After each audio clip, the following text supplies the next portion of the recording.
Welcome back, Nerdie Sports audience. This is your host, Tim, and joining me, as always, is a man who has not given up that Giannis Antetokounmpo can win a championship over the next 5 years. My man, Scotty. How you doing, Scotty? Yes. I'm here. Definitely. Next 5 years for sure. This year we're going to get into, but next 5 years is still in the running. How about this? Let's start off with the MVP race. So, all right, guys. Okay. The topic of today, we're going to break down the playoff teams. We're going to go through the ceiling and the floor of each team. Figure out if there are 6 teams, as we thought last week, that can win the championship. Are there additional teams that can win the championship, or are we locked in with those 6? We also want to start with the MVP race because I feel like, for me, it's super tight. And I know the odds say SGA is easy, gonna win. And I know 2 weeks ago we said that. But the way Nikola Jokic has played, the way this team would be with him off the court, I think he deserves to get another MVP. What do you think, Scotty? I'm going to go with Vegas. I got to go with SGA on this one. I think whether it's fair or not, a big part of it is going to be the precedent. We know that the precedent as far as Jordan 5 MVPs, LeBron 4, that the idea of giving Jokic another one, people start to be like, whoa, 3 out of the last 4, can we give it to him? We don't know. So I think that's a big thing. And then what's weird is, and I guess this could play in your favor being close, is the West is so tight, except for the Thunder, that really changes things. Because even though the game differences are only, 1 or 2 games between 2 and 6. Traditionally, we've kind of had a rule where it's like we don't like giving the MVP to somebody lower than a 2 seed. It's happened a couple of times. We had the Westbrook year; they were a 6 seed, and I believe Jokic actually was a 6 seed when he got it. But traditionally, we try to avoid that. That hampered Luka last year a lot. If you look at his stats last year, his stats are right there with Jokic. You could argue better depending on who you're asking, and I would say he had the supporting cast that's called equal. But people are like, well, his record's not good enough. That was definitely at least a strike against him. So for Denver, it's kind of weird because in the next, even though most teams only have 10 to 15 games left, he could be anywhere between a 2 seed and a 6 seed. So that does hold it up. So I'll give you this one. Okay, I'm gonna say I'm thinking SGA, but I want to put a caveat in there that you're not allowed to even say Jokic if Denver drops below a 3 seed. If Denver ends 4, 5, or 6, you have to basically say you can't say Jokic. That's what I'm going to say. I mean, they easily could be 4, 5, or 6, so you have a good point there. Yeah, I guess that's fair. I mean, so we don't want to happen what happened with Westbrook again. We gave it to him pretty much because he got a triple-double, and he was carrying that team. But that's clearly what Jokic is doing. Obviously, I mean, what's he averaging right now? It's 29, 13, and 10. Yeah. 3rd in the league in points, 3rd in the league in rebounds, 2nd in the league in assists, 9th in the league in field goal percentage at 58%. And I pulled up from Cleaning the Glass, Nikola Jokic on the court. They project his team to win 64 games. What do you think off the court they project him, the Nuggets, without him? I don't know if they have it. Are you taking me to guess what it is? Yeah, guess it. Okay, a number between 184, like a full season. I mean, 182. I mean, everybody wins some games, so it's not like they're going to lose everything. Yeah. 20. All right, you're pretty close, man. It was 17. Yeah, I was blown away. That's like Washington. Exactly. Yeah. I mean, they did beat the Warriors without Jokic and Murray the other night. I was surprised by that. I mean, Westbrook actually played pretty bad in terms of shooting percentage, but he ended up getting 16 assists and the triple-double. The Warriors are pretty fun to watch, though. But yeah, SGA on is 72 wins, off is 55, which isn't much of a jump, I can't get by into that, and I understand that you are reading stats, but you actually think they win 54 without? I don't think they win 54 without him. Unless I don't know if they're assuming that everybody else is healthy in this scenario, because this year particularly, if you're talking this year, if he wasn't there, with no Chet for the majority of the season. Now, Williams has missed a few games recently. Maybe that's could be a little bit of rest, not sure, because they're so far ahead. But I'm like, with this actual team, without SGA actually winning 54, especially in the West, I understand these are like analytic projections. I can't see how that could happen. I mean, you look at the West, 54 would be like 2nd best in the West. Is the season not over? But projecting out, that might be the 2 seeds. You're saying they're a 2 seed without SGA? I mean, that's hard for me to You're believe. right, Scotty. I think we have 13 to 14 games left. at best, the Rockets and the Nuggets right now, 44 and 25 each. They're going to be 54. That would be second in the West. Yeah. So exactly. Maybe they might not. So yeah, if you're replacing SGA with like a normal guy, I do agree there. I thought that was a little low. Well, actually, a little high. 54 is a pretty good record. Yeah, that is pretty high. But yeah, look, one stat from Cleaning Glass, I was just blown away by the 17. That discrepancy. I do agree that I think if you take Jokic off of the Nuggets, that difference is substantially bigger than if you take SGA off the Thunder. Yeah. Sure. From your point, SGA being like, he's still averaging 33 a game, which is leading the league. Exactly. And just the way he's also an amazing defender. And they clearly are like superior compared to everybody else in terms of regular season performance. Plus, to your point, they've dealt with injuries. They've dealt with discomfort. And the rest of their team, they're deep. And there's a lot of good players, but there's no like, Dwayne Wade. There's no like big star. Yeah, there's no second big star. I mean, I guess another way word now would be if you were drafting players, fantasy draft, you could make the argument that your third pick might be Jamal Murray. Mm-hmm. So if you went Murray number 3, he'd be at least in the discussion. It's not like the Thunder are, if you take Boston, you'd say, okay, you might go SGA and then like 3-4 Celtics in a row. If you're drafting these teams back and forth, you're probably going back and forth a lot. So it's not a dominant, to me, discrepancy when it comes to your supporting cast. That is true. I mean, the odds are incredible. I mean, what is it right now? Like minus 500, the SGA is going to win? It's something substantial. Last I checked today, it was up to minus 650. Right, so that's just locked and loaded. I mean, yeah, it's a lock. Unless he got, actually, no, I was going to say if he got injured today, because you got to play 65 games. But he's played 66 games, so he's already qualified for MVP award. It's because I did want to double check that, and I saw Jokic also has played 66, so they both qualified. He's only missed 2 games. That's pretty impressive. Yeah, I think. Jokic at 62, which is still a lot. They both played exactly 68 games, so Jokic is obviously going to make it. God forbid, knock on wood, something happens, but so that's fine. But SGA, he's only missed 2 games, which is. Like the only other star close to him is Anthony Edwards has only missed, I believe, 1 game. But a lot of stars take some games off, and we'll see, with the new rules, maybe not so much anymore. They want to be eligible for those awards, especially because you got to think big picture. What do they really want? They want the money. And how do you get the money, Tim? You got to be on one of the NBA's first, second, or third teams. And those are also on 65 game limits. So if you're up for that Supermax, you got to be like, wait a minute, I got to get that. I'm not going to make the first team. And you could be screwed. Like, Luka was a trade, but you could be in a situation where you miss out on a Supermax because you missed too many games. I just hate this voter fatigue thing. We can't give, what if somebody deserves to win the MVP 10 years in a row? We want the MVP to represent who was, it's also a tricky thing. It's like, was he the best player? Jokic is clearly the best player in the league. He still is. Nobody would argue SGA is better. Yes. And Jokic is having the best season of his career right now. And the fact that he's won MVPs with worse seasons just says how great the Thunder are doing this year, basically. Yeah, I mean, to your point, I think what would be kind of an ironic stat is say you look back go forward 20 years and we're looking back at this, that outside of Will Chamberlain, you got to go that far back, this is probably the most impressive statistical year in NBA history. So you're saying that the best year in NBA history, or let's call it modern NBA history, since the 3-point line. So I think that's a fair cutoff for a lot of people. This will be the best individual year, and that player did not get MVP.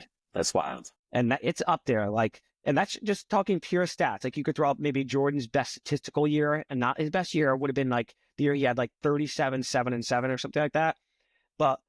And he won MVP that year. So you're saying, wouldn't it be funny to say, what's the best, if you asked Alexa, what's the best NBA statistical year ever? And say you did this 20 years from now. And they said, oh, it's Jokic 2025. And they said, did he win MVP? No. That's kind of a funny thing if you think of it that way. It's like, a quarterback breaks a record and they throw 60 touchdowns, but they didn't win MVP. You're like, well, with Lamar, and he already had a couple in a row, so we decided he's not going to get it. Wasn't there a year where Marc Gasol won Defensive Player of the Year and LeBron got second, and Marc Gasol didn't even make first team defense?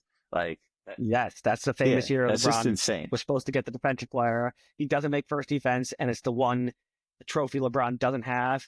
that, people throw up about the LeBron Michael competition, this different conversation, be like, oh, Michael got defensive player, LeBron never won it. And everybody's like, how did he not win it that year? And it's not like he didn't win it to somebody else on the first. He wins it to somebody that's not even on any of the teams. It's just wild. So these trophies are often, debatable.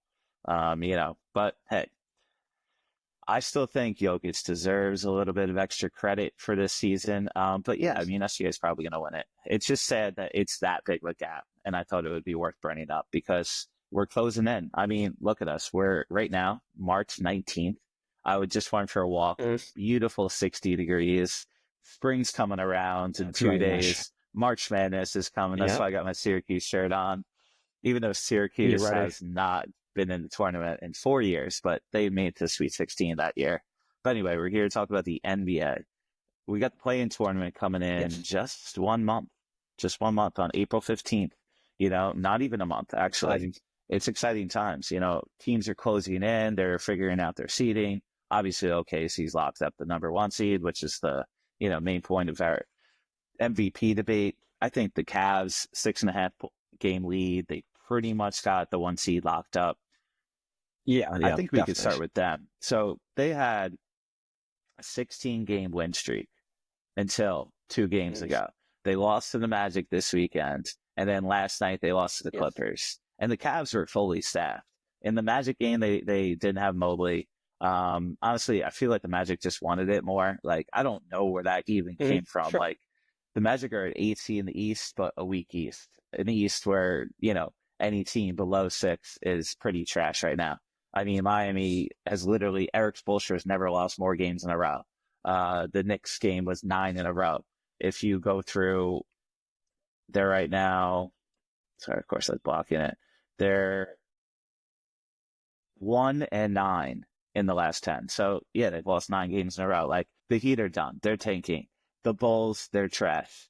I don't care if they make it into the, if they pass the play-in tournament. I don't think they're really worth talking about. The Orlando Magic and Atlanta Hawks, for me, I don't really even need to talk about them. Agree. I think this year the East should be cut down to 6 teams. I think, it's one of those years that you wish there was like a executive decision here where you could just say, listen, the East is going to start at 6. And either take 2 of the West teams, take, 9, 10 from the West there, or just have a shorter Eastern playoffs, because the play-in for the East and even the bottom 2 seeds is just, it's not worth watching. I just hope the Cavs and the Celtics both have healthy teams going into the second round. Yeah, that's crazy if they don't. It'll ruin it. Because, Hawks, Magic, Bulls, Heat, none of them have a shot in hell. My big question for you, we'll start with Cavs. I believe in the Cavs a little bit more than you. Do you think the Cavs have a shot of losing in the second round to any of those below seed teams? Like, honestly, they're probably pretty much going to play the Pacers or the Bucks. I thought about this a lot. Actually, no, it would be the You're coming around to me. Right, sorry about that. No, Celtics, Knicks, Cavs, Bucks. Well, is that correct? Yeah, I mean, it could be because, like, it could be Cavs, Bucks if the Bucks get to the 4 seed. Right now, the Bucks are the 5th seed, so it could move around. As a matter of fact, Detroit's made this strong run. Now they're only 2 games back at the 4 seed, so Detroit could get all the way to the 4 seed because they had a massive run this past couple weeks. And I came across this when I was looking up. The Bucks are 0 for 7 against the Celtics and the Cavs this year. So I believe it was 0 for 4 against the Cavs, 0 for 3 against Celtics. But I mean, it doesn't matter, honestly. It's just 0 for 7 total. So when you look at it that way, although I hold my slim margin that the Bucks with Giannis has a chance, because I think if you have a best player, you have a chance in the 5-year stretch. Still, universally, I'd say top 3. I don't see how the Bucks can do anything this year. I'll give them 1% just because of Giannis. I'll give them 1%, and it's strictly based on him. If it was anybody but except for maybe him, Jokic, like one of these top 2 players, top 3 players, I'd give them 0%. But I don't see. I mean, it is a big sample size. It's not like they only got to play once this year. They got more games coming. They played 3 times against Boston, 4 times against Cleveland. So this is a big sample size. They lost the game. Most of the games weren't even close. So I'm looking at that. And I'm also, I hate to say it, home team. I'm disregarding the Knicks because we covered in the last episode how the Knicks can't beat any of the good teams either. So for me in the East, it's a 2-team race. It's just Boston and Cleveland. They're destined to meet in the conference finals. I don't see how any of the other teams can upset them in the first 2 rounds, honestly. Like, you look at the team, like I just said, you look at the Knicks, I think they're I'm not sure if they played 8 games yet, but I know they haven't beat Boston or Cleveland this year. I'm not sure if they played them 8 total times yet. I think they've also played about 7 games. I think 3 to Cleveland, 4 to Boston. They haven't beat them. The same for the Bucks. And, I'm sorry to ignore the Pacers. I'm not going to give them much attention. I just don't think they have the horses. I could make an argument the most fun team. I think it would be more fun to watch Detroit at this point. They've been hot and fun. I don't think they could win. I feel like they would be more fun at this point than and the Knicks, the Bucks, the Pacers. Now, this is Boston and Cleveland. That's it. Nobody else can come out of the East. It's only a 2-team race. Sadly, I 100% agree with you with that. I think the floor for both the Cavs and the Celtics conference championship loss. And they both, for me, have a shot of winning the championship. Do you think the Cavs 100%. Can win the championship? I know you think the Celtics can. I give the advantage to the Celtics because unless you have major trade retirements, I think you go to championship against it. It's kind of like the championship belt. Until you beat the champ, they get the edge, even though they'd be the 2 seed and they would be on the road. But you've convinced me on the Cavs. I've been thinking about this since we last talked, and I'm nowing on the Cavs. And I saw I saw an interesting stat because you mentioned the championship, and I think it could be a 7-game series with Boston. It could go either way. I have Boston a slight favorite, but they could definitely beat them. So maybe for me it's like 55% Boston. But if the Cavs win, then you have to ask yourself, who do they face on the other end of the bracket? And I saw an interesting stat that OKC is 24-1 against the East this year. You know their 1 losses? Cavs. It's the Cavs. Yes. Now they did beat the Cavs also. They played them twice, so they're 1-1 against the Cavs, and they're 23-0 against the rest of the East this year. So if you look at that, you say, okay, can the Cavs win it all? Now I'm not saying OKC is guaranteed to get there, but I use them as the number 1 seed, so that's the best example. Yeah. Like, okay, well if they could beat them, then I guess you have to say that the Cavs can win it. And obviously the Celtics are going to win it as far as they would be my pick out of the East right now by a small margin. So I think they could obviously win too. So I think they're guaranteed conference finals and they can both win it if they get there. Well, the Cavs and the Celtics are also 2-0 versus the Nuggets each. I don't know about each other team. I was more curious for some reason watching the Nuggets. I keep on flip-flopping with them. I'll save them a little for later, but I did a bit of a deep dive with them just to figure out how I feel about them. But yeah, I mean, going to the Bucks thing. So I raised my ceiling with the Bucks in terms of their long-term potential. I know last podcast I had them like 16th in terms of like future over the next 5 years, like who is the best future. I raised them to 9th. I think they deserve to be right under, the Nuggets, the Knicks, and the Warriors. And, I feel like just because they got Giannis, they have the best player in the East, and they will have the best player in the East for the next 5 years. They're about the Pistons, they're about the Timberwolves, they're about the Grizzlies. So they deserve to be a jump ahead of the Rockets and teams like that. But the Cavs, I think the Celtics would still have the better Vegas odds, but I think the Cavs just want it more. The Celtics, there's voter fatigue, there's fatigue of winning, the disease of winning, they call it. Like the Cavs clearly fight harder with it. And the fact that, as we spoke about 2 weeks ago, like I was in Boston watching the Cavs Celtics game. Celtics were up, I think, 26-2, something like that, and they still lose it. Mm-hmm. And they rely on the 3-point too much. If they get cold, game 7, which is super likely, you need who could get me a certified bucket? And Donovan Mitchell may just, figure it out more. And they're also deeper, which is crazy because Celtics are one of the deepest teams in the league. But the Celtics have a lot of injury concerns. And I don't see Jason Tatum I don't know, I guess having that dog in him. He's potentially the best player in the East. He could surpass Giannis, but Giannis is a killer. Giannis is a dog. He's that guy. And I just don't see Jason Tatum to have that personality to make that happen. And Donovan Mitchell does for me. And the fact that, they have Mobley, they have Allen, they have Garland, they have Strus, Max Strus coming from the Miami Heat. That guy's a wonderful, amazing 3-point shooter. And he's actually improved on defense. Even Ty Jerome coming off the bench, he was amazing for Virginia, and he finally found a spot. This guy's been bouncing around all over the place. Finally found a spot in Cleveland. Kenny Atkinson's making it work with this team, and I think they're a lot more than just a regular season hero. But hopefully, fingers crossed, they make it to the conference championship, both of these teams, and we could see the battle and see if our feelings change. The conference championship would be May 21st. So two months from now, where are we going to be? There's a lot of time between now and then, but when it comes to the other teams in the East, I think the Knicks, they're destined for a second round loss. I've been saying it 3-4 podcasts in a row. I think 3 years in a row this would be for a second round loss. The Bucks, I feel, what I have them. Yeah, I think they could easily lose in the first round. At best, they lose in the second round to the Cavs or the Celtics. And right now it would be the Cavs, but, things could shift. Do you feel any different with those? Do you feel like the No, I gotta agree. Knicks, they have that. They seem such a lock for second round because I don't. You also, it's like they can't get out of the second round, but you feel like they can't lose in the first round. So it's like they're just locked in place. Their floor and their ceiling are right at the same level, basically. So that's nice for walking if they want to walk a path, but they're not going anywhere far because they're not going uphill. They're straight across. They're gonna get out of the first round. I'd be shocked if they lost the first round. They're gonna lose in the second round. It's how it's gonna end painfully in the Garden. Yeah, I have to agree. I think the East is really chalk this year. The West is going to be a lot of fun. The East is going to be chalk. Like you mentioned, the playoffs are starting. I think you said the 15th is the beginning of play-in.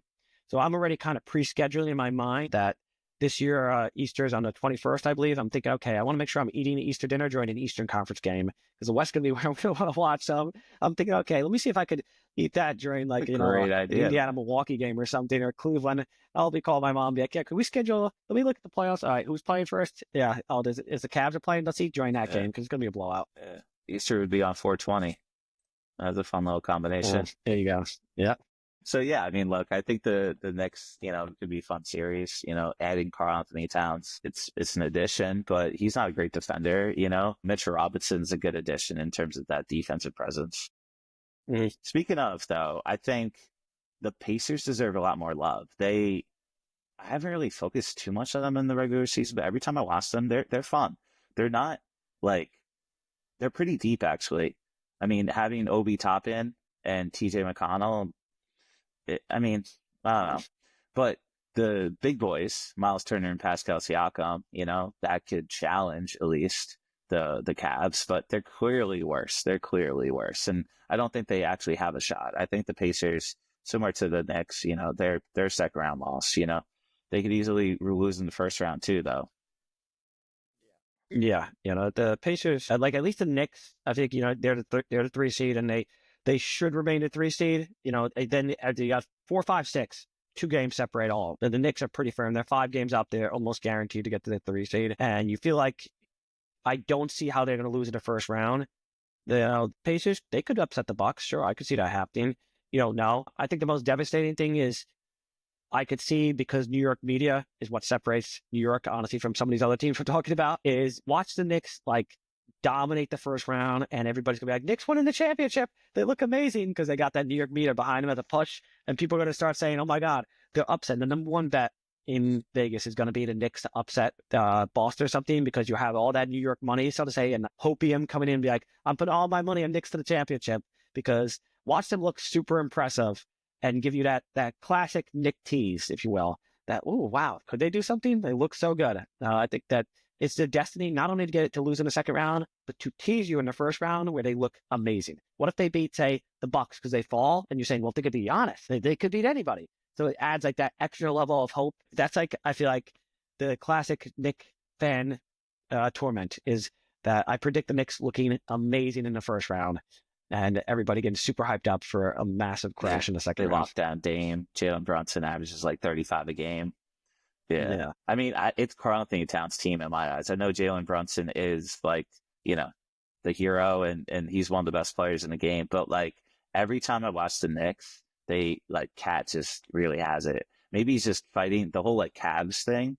Maybe he just really wants to prove something this year. He's like, look, you guys want to trade me? Timberwolves don't even want me. I'm like, I got to prove something. I'm coming to New York, going back home, he grew up in Jersey. Karl-Anthony Towns is not even close. He's literally bottom of the barrel, one of my least favorite players to watch. But this year it's fun. This year he's doing it. And he dominated. There was a 15-0 run. The Miami Heat Knicks game the other night, the Heat teased me. The Heat started off super hot, and then Karl-Anthony Towns went on a 15-0 run by himself. And then the third quarter hit, they just demolished them. I was like, all right, here it is. The best bet in basketball right now is betting the Miami Heat to lose. It's just, especially if it's close at the end, just they're going to choke. Tyler Hero is going to try to be the hero and just blow it up. So for me, the only other team is the Detroit Pistons, and then we can move to the West. What do you have to say about the Pistons? I mean, they're a fun watch. They're young. Yeah, I think they're a fun watch, even though, because to me, Giannis's style, even though he's like the superstar, is not as fun, kind of bully ball. The Pistons are a fun team to watch. And like, you can almost feel it through the TV. There's that young vibe that certain teams give off. Like OKC is like a much better version of Pistons, but as far as this young team, where it's like you get the vibe, and it's just, they're fun. They're fun to watch. I do look forward to seeing them in the playoffs because I want to see if they can continue this chart. Because right now, if it wasn't for the fact that they kind of had the negative stigma of the Pistons that's been bad for like a decade or longer, they would, you could argue, be the third best team in the East, actually, if you're talking about just the last, say, 20 games. They've been so hot that you're not giving them enough credit. Could they, and I just said the Knicks are going to look great, could they get to the second round? I'd give them a slim chance, actually, because the last 20 games, I think they have like 16 wins or something. Like, that's got to mean something. So I think they're just going to be a lot of fun. I don't think they're going to get out, but I'll give them, I don't know, 15% chance to get out of the first round, maybe. The Pacers, the Bucks, and the Pistons are all 5-5 in the last 10. Every time I look at the standings, they're pretty much always in that little bubble. But the previous 10, the Detroit was 9-1. Really? So okay, that's like 14. Their last. That makes 20. sense because that's why they dropped. Yeah, the Pacers are the team that moved up, even though they're barely doing any better than anybody else. All right, I think we covered the East pretty well. I mean, sadly, it's going to be Cavs, Celtics, conference finals, but who knows? Maybe there's a little upset. Like, we weren't expecting the Pacers to be in the conference finals last year. Not at all. Or the Miami Heat the year before, True. But the Mavs to the finals. I mean, these things happen. Yeah, the Miami Heat went to the finals that year, lost to the Nuggets, got smacked by Jokic. So, it happens. All right. So the whole reason I wanted to start this podcast and had this idea was looking at the West. I was like, look, obviously the Thunder, as we spoke about, 13-game lead. Yes. But I think any team, including them, could lose in the first round. Any team. Any team. Right now, it would be it's Clippers interesting. or the. It's very matchup dependent. Like, it's such a matchup dependent thing, and it makes the West. It's like this is a fun topic. Here comes the West, because I wanted to focus on Minnesota. And you mentioned before this call here that you wanted to look at Minnesota, and you mentioned the Thunder. And I'm looking at the Thunder, and they're probably going to play either Minnesota, Clippers, maybe Sacramento. I think the Warriors are going to stay out of their way because they're winning so much. So it's probably going to be Minnesota, Clippers. I guess I could say possibly Sacramento. But I don't think so. It's definitely looking Minnesota, Clippers. And what's interesting is, even if the Thunder, you would say they're so good, they should be a lock against anybody. They got to be sitting there and be like, I cannot believe my luck, because what if they get Minnesota? Minnesota plays them great. Minnesota this year against them is 2-1. They're actually above 500 against them. I believe they're the only team in the NBA. There's a couple other teams are at 500 that they're above 500 against. So they got to be like, what if they get Minnesota? They could lose in the first round. I'm not saying it would happen, but it's possible. Totally. Minnesota is, I didn't realize how dangerous they were. I started looking at the deep dive, because you told me to. Minnesota is 3-0 against Denver, and we know they beat them in the playoffs last year. So what if Minnesota gets to 7 and say Denver gets to 2, because the West can move so much? Denver's going to be sitting there being like, wait a minute, we lost 3 games to them this year. We lost the best of 7 last year. Now they're in a situation, you could argue Minnesota is borderline favorite. I'm not saying Vegas would do that, but that's not great for them either. And then you look at I'll take the Lakers, because I think, for my opinion, I have Lakers in my top 3. I'm not talking about record, just in the West. I think most people would probably say Lakers are top 3, because, we don't give Memphis and Houston as much respect to get record. Even against the Lakers, Minnesota against the Lakers. So I looked at that, 2-1. Now they're 0-1 post-trade. So that's what really matters, is they did lose the one game they played since the famous Luka trade. But for what it's worth, 2-1 against the Lakers. So overall, 2-1 against OKC, 2-1 against the Lakers, 3-0 against the Nuggets. They have a winning record against your best, say, 3 competition. So I think you have to say Minnesota is a live dog, but a live dog to win the whole thing, even from the 8th seed. Because the West, I agree with you, basically, anybody could win it, could lose in the first round. Anybody could lose in the first round, and I think I would go 6 teams can make the finals out of the West. In the East, I say 2. I'm going to say 6 in the West for a total of So 8. you have the Timberwolves as a possible team that can make the finals. I have to because of what I just read. I gotcha. Because of what I just read, I'm going to say, okay, because they could be, theoretically, they could play OKC and the Nuggets, and they would actually have a winning record against both of them. So I'm not getting wrong. It's way low. But like in the East, I'm saying there's 2 teams, period. I have to give Minnesota at least, if we're doing a pie chart or something here, I got to give them at least a 1-2% chance. We're just talking the West. I'm not going to go to the final because I think they would lose in the final. So I guess I don't think they could win it all. I think they would lose to Cleveland or Boston. But getting to the finals, it's a question. I'll give them, let's say 3%, 4%, something like that. It's definitely, I'm saying they're alive. They're and higher up than teams that are, ahead of them, just because they're better against the great teams. They seem to lose against bad teams sometimes. Minnesota's a very weird team. Like, I definitely rank them ahead of the Clippers, and honestly, I'll put them ahead of Memphis and Houston as far as chances to win it all. And not win it all, get there, to get to the finals. I think that you start off comparing the Timberwolves and the Lakers, especially with these trades, like the Timberwolves, the Karl Anthony Towns trade, like that fractured their team, trying to bring in Dante DiVincenzo, who's, he's a dog, he's a boy. And Julius Randle's the key to this whole Timberwolves thing. Julius Randle has the biggest ceiling at floor difference of any player in the NBA, in my opinion. Especially the playoffs. His floor is way down. It's hilarious. And he probably, for me, is my least favorite player in terms of, like, clearly you're showing the potential, but sometimes it seems like you don't even care. But I thought teaming up with Anthony Edwards is a guy who will, every single time, no matter who's on the court, he thinks he's the best player. Guaranteed. Whether it's SGA, whether it's Jokic, I got him. I'll lock him up. I'll play defense, and then I'll dunk on his ass. But these trades, like, it takes a while to learn your team, especially the Lakers. They're going to be hit or miss for a while, but I feel like by the time that the playoffs come, unfortunately, LeBron's been hurt, whether that's like a true injury or just like saving myself for the playoffs. Not sure. We'll never know. But, it takes a while to get team chemistry. I think when it comes to the West, Thunder, Nuggets, Lakers, top teams. And they are top 3. Easily the ceiling is championship in my eyes. I think they all can win the championship.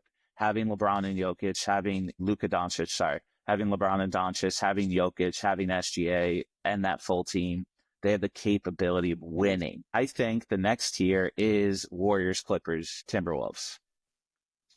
Those teams, for me, I don't think can actually get to the finals. For me, I think they could easily lose in the first round. I think they have the potential. The Jimmy Butler addition, another team, where it's like a trade has sparked them. Steph Curry is averaging like 6 points more per game with it on 6 shots less per game, like so much more efficient. Jimmy Butler is a type of player, especially when he's motivated, joking around with Buddy Hield. He doesn't even need to score 20 to be an impact player. He could dish the ball, get everybody else involved. I think having Draymond Green being like a potential first team All-NBA defensive player, but they're very similar players in that eyes in regards to like what they can do for the Warriors. Like, they are players that don't need to score 20 to impact the game. They have a lot of those type of guys. And then they have a bunch of shooters. I think the Warriors actually are the worst of those 3 teams, including Timberwolves and Clippers. Okay. Having Steph is such a huge advantage. It's really actually hard to figure it out, but the Clippers have been my sleeper team of the year. Ivica Zubac and Norman Powell, they're guys that people aren't talking about. They're even Bogdan Bogdanovic, huge addition for their team. Ty Lue, wonderful coach. He'll get it done. If Kawhi's healthy, you have Kawhi and Harden and Zubac, and like that team has great potential. But at the same time, like, can we actually see them be healthy enough to make it to the finals? It's beyond that. And that's kind of how I feel about the Timberwolves, and that's how I feel about the Warriors, where like I could see them take a run, but I would genuinely be shocked if they made it to the finals. Obviously, anything's possible, but I think conference finals loss is a strong possibility for these teams. But at the same time, any team can lose in the first round. The Thunder could easily beat any of these teams. I think the Rockets are going to lose to any of these teams, though. So we'll start there. What do you feel about the Houston Rockets? They're the 2 seed. They're the 2 seed, but yeah, As of now, I mean, the West, every day, it seems like it's not just one change. It might be 2 or 3 teams change because of it's being so close. So for now, they're the 2 How do you seed. feel about Rockets and Grizzlies? For me, they're easily the bottom. They're 7-8, even though they're Yeah, I 2 have and them on the 5. bottom. Yeah, I do too. And, it's kind of the show me. It's like, show me that you're good enough. I can't just buy into it ahead of time.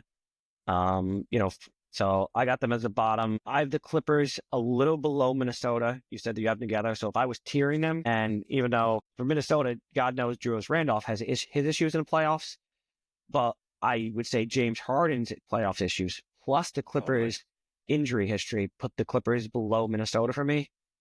So I would have, for me, I got Memphis, Houston, and the Clippers together as bottom tier, if you were doing a tiers.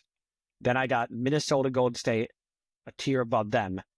And then I got the top 3, Lakers, Nuggets, OKC. So those are my 3 tiers. I'm separating it, where the East, I feel like the East is 3 tiers, but it's the top team, then vacancy tier, and then the third tier, because there's such a gap. But the West, I have it as at 3 tiers. I got Minnesota, Golden State in tier 2 as I think they can actually do it. And I got the Clippers, Memphis, and Houston. That I'm putting the Clippers more than Memphis, Houston. I don't think they can do it. I don't think there's.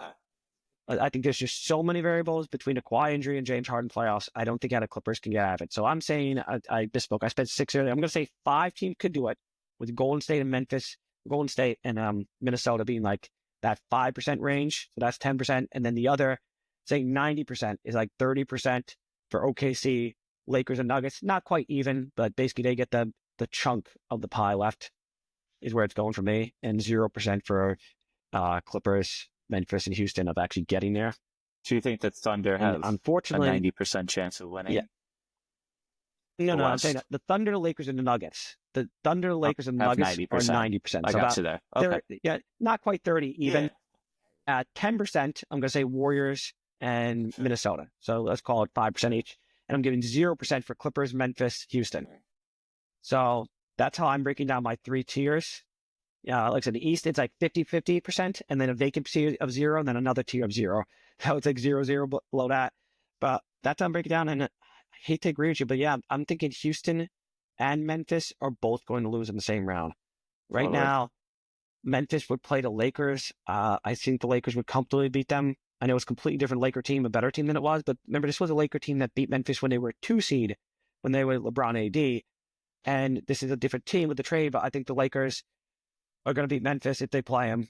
And right now it looks like that, because I think they can hold off Golden State to at least stay. This is Memphis staying to 5 or 4, somewhere in that range. I think Golden State's kind of locked in that 6th, the way they are. And then, I look at Houston. They could beat a 2 seed, 3 seed, 4 seed, or even 5 seed, anywhere in their range. And again, similar, I look at their matchups. I'm like, I don't know. I think Houston could maybe beat the Clippers if the Clippers get to 7. And you got like Kawhi's missing a game, James Harden. Like, I could maybe see a path for them as a 2 seed or something. But I don't know. I can't buy into it. I mean, the Rockets are definitely going to come in with a fight.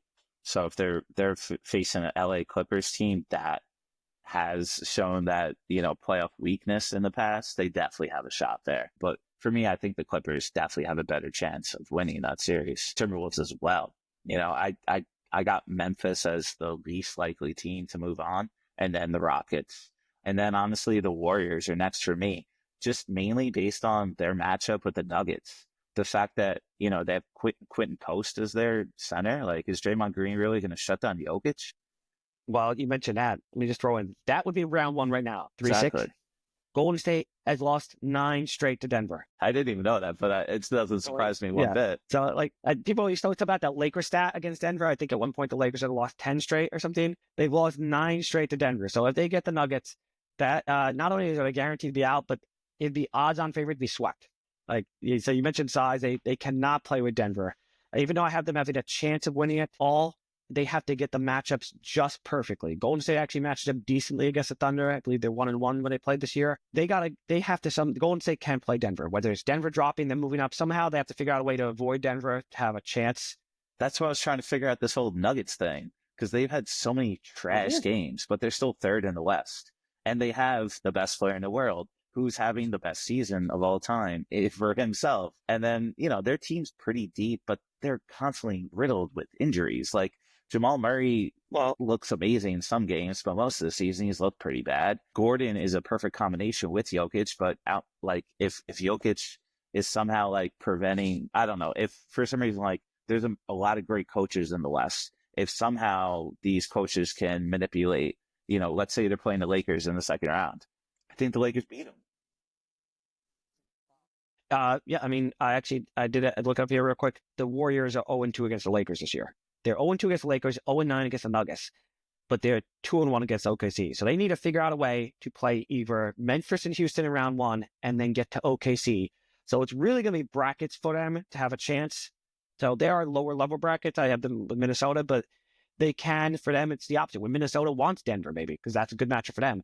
It's going to come down to the last game of the regular season in the West so much because the brackets mean so much in the West. These matchups mean more than the actual record.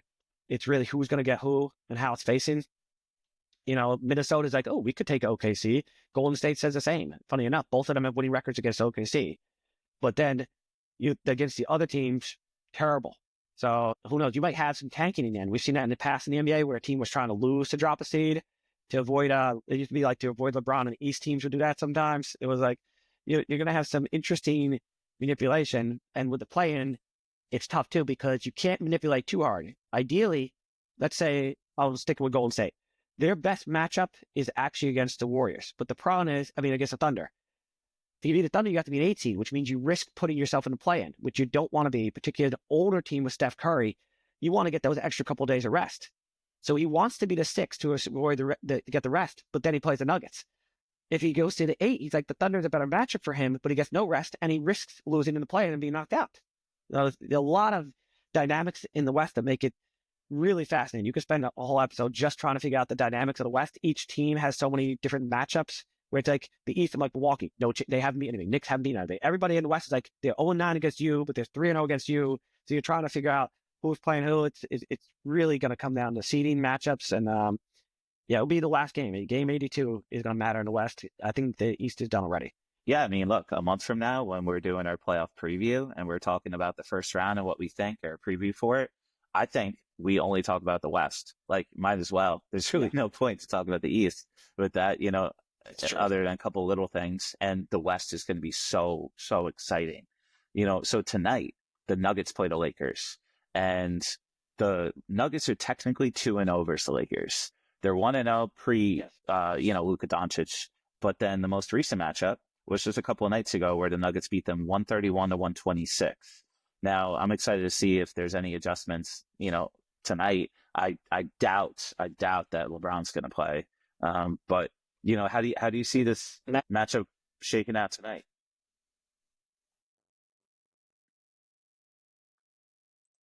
Yes. Trying to look it up right now. Did Luka play in that game? Or was that the game where there was no LeBron and no Luka and they actually came close? I'm not positive that Luka actually even played that game. Yeah, Austin Reeves was amazing. Austin Reeves got 37, 8, and 13. That was no Luka, no LeBron, Doncic. Nope. Yeah. So like that game is weird because you walk away as a Laker fan feeling pretty good. Like without our top 2, we lose by 5. So that's kind of weird. You look at you had the history where with Anthony Davis, the Lakers had lost like 12 or 13 to the Nuggets, something insane. But again, it's a completely different Laker team. So as much, I do think it's going to be a fun game to watch. At least Luka Doncic is there, although no LeBron. LeBron's not playing. I can't. He's out. Yeah. I can't put too much. I think it'll be a fun game to watch. It'll be fun to see how Luka Doncic does. But with no LeBron, I can't put too much stock in this for the playoffs because of all the teams, and Golden State is a closer second, but their ceiling is lower. No team obviously had as big a trade as the Lakers, and not just, headlining, oh my God, nobody could believe Luka was traded, but the impact on the team has been so massive that you kind of have to take the Lakers pre-February, and it's like, just throw it out the window. Whatever the matchups are, I'm talking about, teams are like 3-0 against this, 2-1 against this. You kind of have to just throw it out the window. Even right now. And say, none of this matters until the playoffs. It's all just trying to figure out situational matchups and, figuring out, what JJ Redick wants to do with Luka, figure out different combinations of, different plays and what they want to do with that. Right now we have Denver's -2.5, tonight, and ESPN has the Lakers at a 52% chance of winning. So it's a coin flip matchup. You can't really bet on the regular season right now, in terms of the NBA. It's all looking down to figure out what are we going to do for the playoffs. How are these teams going to match up? And, are we going to defend the best players in the NBA?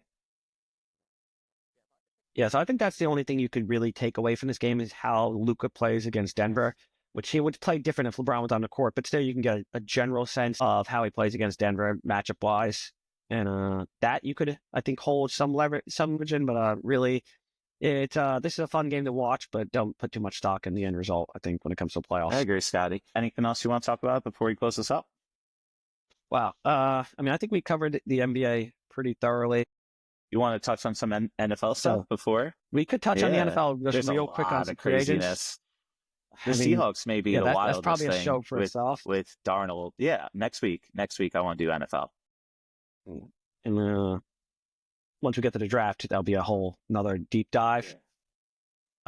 Just to see. I'll touch, like I said, the biggest news probably is I think most people, any other team you wouldn't be, but I think we're mostly shocked about Cincinnati keeping Chase and Higgins. So are they going to be a repeat of last year, or can they actually make a run next year? What's your opinion on that? I think the defense is so trash it doesn't matter. Having all your eggs in 3 baskets, between those 3 players, it's risky. Now you're keeping Burrow healthy. This is a team that an organization that historically doesn't pay. Period. The fact that Burrow pretty much was like begging for them to pay Chase and Higgins. Great. They got paid. What I sent you the stat. I think it was like over the next 4 years, they're going to pay him $225 million. That's a quarterback's salary, for 2 wide receivers. I'll pull it up right now. And I know it's not even, and I know you're biased, but for what it's worth, the Eagles, A.J. Brown and Smith, they'll be paying $100 million less over the course of the next 3 years. They're not much worse. Because they have 3 years on each contract. Yeah, I'm saying it's like you're getting close. You get 90% production, but it's $100 million less. That's over the next 3 years, by the way, because they have 3 years left in their contract each, Smith and Brown. So if you just take the next 3 years of this contract, it's $100 million difference for, like 85% of production, maybe 90% of production. And you're like, so yeah, that's why the Eagles are collecting rings and trophies, because that's just better management. And speaking of bad management, obviously, I think the poster boy at this point is the Cowboys, because you're looking at them, and Micah Parsons' contract is probably getting closer to $45 million, and they could have had him they signed him when they first had a chance, probably like 35, 32. I'm saying when they first had a chance, how much has it gone up? I don't even know off the top of my head, because everybody's after that has to be high-paid non-quarterback title. And I feel like you could have signed him for 35, maybe less, maybe like 33, just like 18 months ago. So you probably cost yourself 10 to 12 million on that one. Sure. We'll do more research for next week for that. Let's definitely deep dive next week on the NFL. Talk about, new places, new players in new places. But yeah, the Cincinnati Bengals will be paying those 2 wide receivers $276 million over the next 4 years. So yeah, quite a chunk of money. Chase is balling. I mean, look, he got the Triple Crown this year, and Higgins is probably one of the best number 2s. But yeah, it's just like you're saying, like that gap between A.J. Brown, Devonta Smith, and then Chase and Higgins, is that much? I don't think so. You got to focus on the line. They can't protect Burrow, and they can't defend anybody. The Eagles have the best defense in the game. And crazy. Yeah. They won the Super Bowl. Wow. Because they also draft. It's almost like some of that money that they spend on receivers, maybe that $100 million they saved, maybe they paid a certain running back with some of it. Maybe they paid some offensive linemen. Maybe. Just other positions that might have gotten money. Yeah. I'm not reading the book, but just saying. All right, Scotty, deep dive into the NFL for next week. I'll see you next Wednesday. Yes. And as always, see you next Wednesday. Keep it nerdy. Peace.